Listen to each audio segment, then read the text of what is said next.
Hi everyone, this is Pierrick from P2design.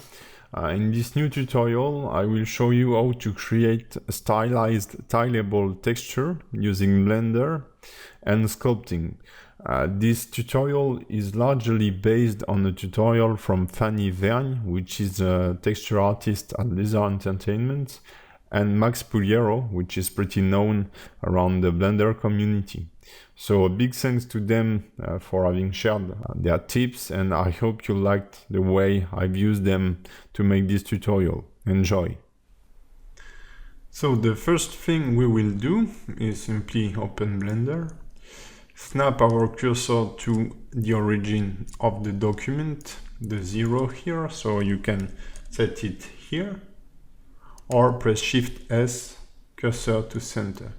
Let's add a plane, which is by default size 2 Blender unit per 2 Blender unit, which is fine. We will then scale it, press S to scale, and press 3 on the numpad to scale it 3 times bigger. And then in edit mode, pressing tab to enter edit mode here, I will press Ctrl R to cut loops, and I will cut 2 loops this way and 2 in this way. So now I have a plane which is divided in 9 portions, which are exactly 2 by 2 Blender unit large. So this is going to be our tileable tester in a way. So now we will duplicate this face, Shift D. I will move it on the Z axis so that we can see it. And I will press P to separate it. And now I have a new object here. I will enable here the ambient occlusion so that we can clearly see our different object, and then we will assign different materials so that we will be able to give them a color in our viewport. And I will simply parent this to this object, Control P object. And now on this object here, in the object option, in duplication here, I will enable faces, and what will happen is that this object will be duplicated among each face of our plane. So if I add a season here, scale it down and parent it here, we can see the dupli happening. And if I duplicate one other here and rotate it, we can see it is duplicated as a pattern using the faces of our object. So we will delete those, and we can see that the size is not matching. What we do have to do is apply the scale of this object, because we can see that the dimensions are okay, but to reach those dimensions, it has been scaled by 3. If I press Ctrl A, rotation and scale, now this object is scaled 1 by 1 and has its 6 unit dimension. And the duplication here looks good. So what I will do now is I will disable selectability of this object to make it easier to play with. And now we will edit our plane here, and we will divide it a few times. So I will first divide it in the middle like this. And what we want is divide it enough to create our brick or ground pattern. So at least by 3 here and here also. So this is the paste efficient, because we will be using let's say plates or brick as you want of this size, or maybe just this size, I don't know yet. Then we will have some of this size, and this size finally. So what we will do is that we will simply duplicate the face pattern we want here. So let's duplicate this one, Shift D, P to separate it. Now let's select this one, Shift D, P, and separate it. And finally, maybe we will try to play with a big one here, Shift D, P. And so I think we just missed this one, a brick of 2 tile size, Shift D and P again. Now I can get rid of this. I have few objects here and we will give them a different material. So I just add the material here, and in the setting I will give it a color. So I create a new material for this one. What we can see is that we have this pattern that is duplicated here.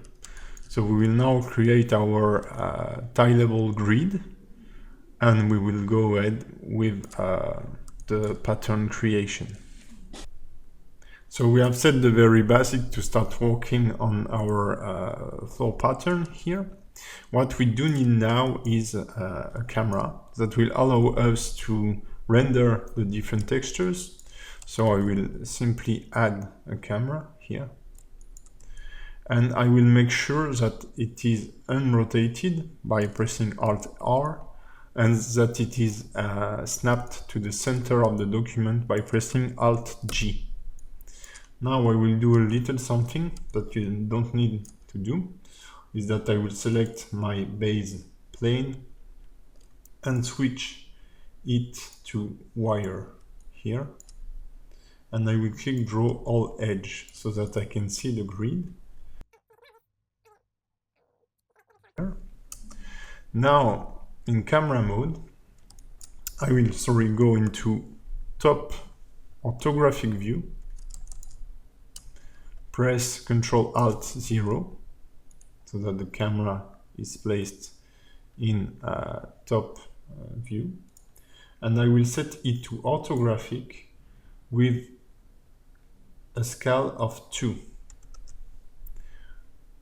Then here I will give it a square resolution. So let's say we want to make 4K texture here, and we can see that it's not aligned here because aligning it to the view made it move on those axes. So I will set the location in X and Y to 0, and the Z we don't care as we are using orthographic view. So now we can see that with a scale of 2, the window built by the camera is exactly 2 Blender units as our grid here. And now if I move this object here, and I need to set the plane again to solid, you can see it tiling on the side. And this is exactly what we want. So now we will be able to build our pattern here, even with a crossing object like this. And this is going to be just really awesome. So I will build it rapidly now. So what I will do is I will use the vertex snapping here, so that whenever I will move a piece, it will snap to the underlying vertices here. So let's move this one, for example, here, and this one here, and I will duplicate this .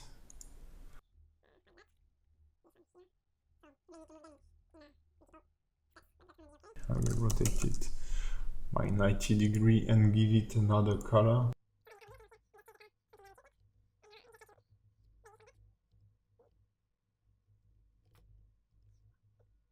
So just try to use as many different patterns as possible. Don't put too much big parts close one to each other and too many small ones.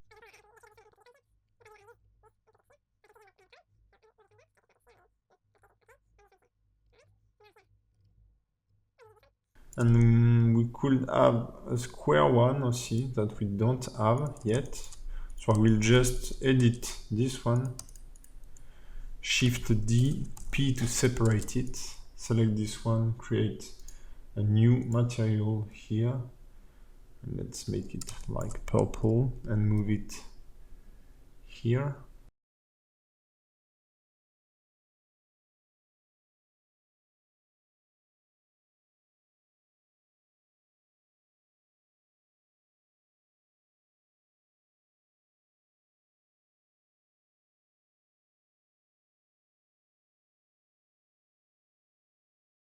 So it looks kinda messy for the time being, but you will find it pretty simple. So what I will do now is I want to extrude all of those with kind of the same pattern. So I will just press Ctrl J to join them. Now it's a single object. And I will now press E to extrude. We'll just get rid of this on the Z-axis like this. All right. And now what I will do is that I will separate all of those pressing P by loose parts. And it will create me an object per part. So that's the way we will do stuff. Now if I move this a little upper, this one a little down, you can already see a difference of pattern, but it is still tileable. So from there, everything is repeated infinitely, and that's super interesting already, even with such a basic look. Okay, what I would like is maybe, I don't know, something to break this pattern. Maybe add some corner objects, and that could be interesting to add them here, for example.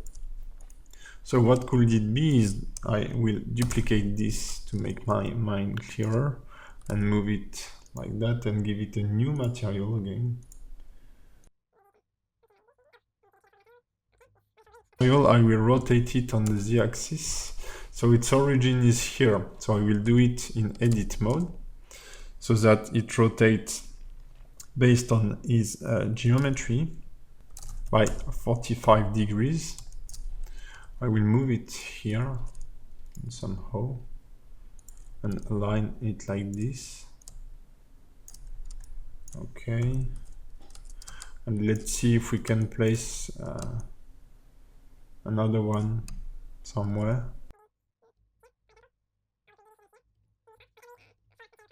So if I put this one here, it will be really close to this one as a repetition. So you can see the pattern here. It does look repetitive. So I will move it, I don't know yet. Oh, I need to separate it first. So I will place this one here again in the right place. Separate this, P, by selection, and see how it looks. Seems to look better this way. So what we can do now is select this object here, and we will use the bisect tool to cut it so that it matches this part. So I will first move this betterly like this. Okay, now select the bisect tool and it works like the knife tool, I think. Select face, okay. Bisect, you need to select the faces, cut like this, and see how it looks. Yeah, faces. That's really nice. Now I can fill this. Okay. Press slash again to get back here. And I will do the same with this one, and this one. And I will also cut this one. And we'll be ready to play with our sculpting. So I've now cut the different pieces like this. And what I will do is that we don't need for the time being our plane, our dupli face here. So I will just move it on the second layer. So we just have our base pattern here. And we will need to subdivide those elements a few times so that we can start using dynamic topology then. Because if we use dynamic topology directly on those, pressing Ctrl D, and let me check here, okay, constant details, I will reduce it. It may be hard to sculpt easily as it will make big chunks like this. While if we have a good mesh density at the very beginning, it will be easier. So we can add a simple subdivision modifier and push it to, let's say, 3, like this. But you can see that it got really smooth, and this is not what we want. So we will change the setup from cat mill to simple. And what it does is that it subdivided the mesh without interpolating its outer geometry. So now we have a nice cube with a nice density. I will select everything, pressing A, select this one as the ultimate one, as the active object, circle in yellow, press Ctrl L and select modifier. So now all of those objects have the modifier. And now we can apply it for each object. So you can do this way. Okay, that's gonna be a bit long. Or you can merge all the objects together. So I will just hide the one I've already modified like this. And press Ctrl J. Now it's a single object, apply the subsurf, go into edit mode, select everything, press P by loose part as we did before, and I have exactly the same thing. So now our file is ready to be sculpted. So we will work on those, so it will give us a few different kind of bricks, let's say. And if we're not happy with our pattern, we will be able to modify it then and to rebuild it, because I'm not convinced that those two big squares here, those three lining one close to each other, is really great. But as soon as we have like, I don't know, 3 or 4 different kind of small bricks, etc., we'll be able to make something cool, and we will make a small, different maybe style for this one here, so that it breaks the repetition. So we will start the next chapter with dynamic topology sculpting.